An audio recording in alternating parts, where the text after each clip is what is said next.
One night when I was decently drunk after leaving a bar, I started messaging people on Tinder.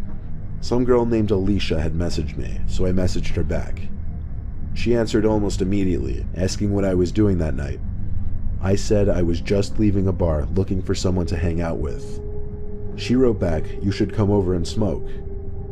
I said, "Yeah, send me your address." She sent back her address promptly. It seemed like the quickest, easiest, most ideal Tinder match a guy could ask for on a Saturday night. I called for an Uber to drop me off at that address. The driver pulled up in his Honda, and I got in the front seat. Usually I would get in the back seat, but I was decently drunk and feeling extra social. The driver seemed cool. I was honest with him about where I was going, telling him I was about to meet a girl from Tinder. He laughed and said nice, and started going on about his stories meeting girls as an Uber driver and such. On the way there, I asked Alicia for her number, and she gave it to me. I started texting her, and she gave normal answers. When we got to the house, the driver said the house seemed familiar to him. Had to admit it did look a little sketchy since there were no cars in the driveway and the lights were off.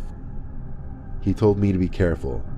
I thanked him and said goodbye, and he drove away down the block and stopped near the end, I'm guessing setting up his next ride.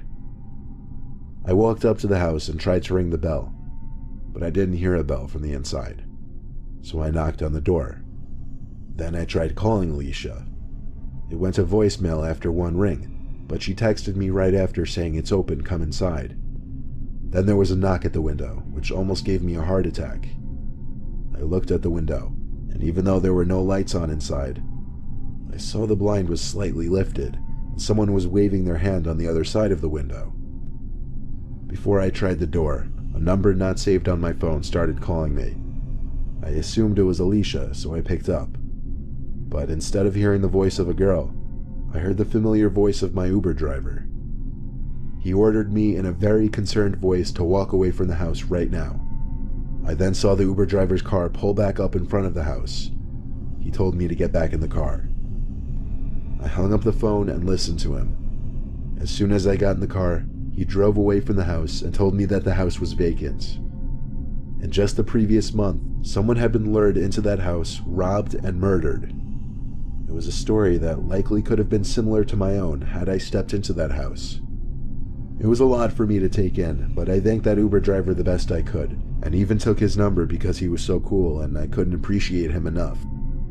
The next morning when I was sober, this was even more disturbing to think about.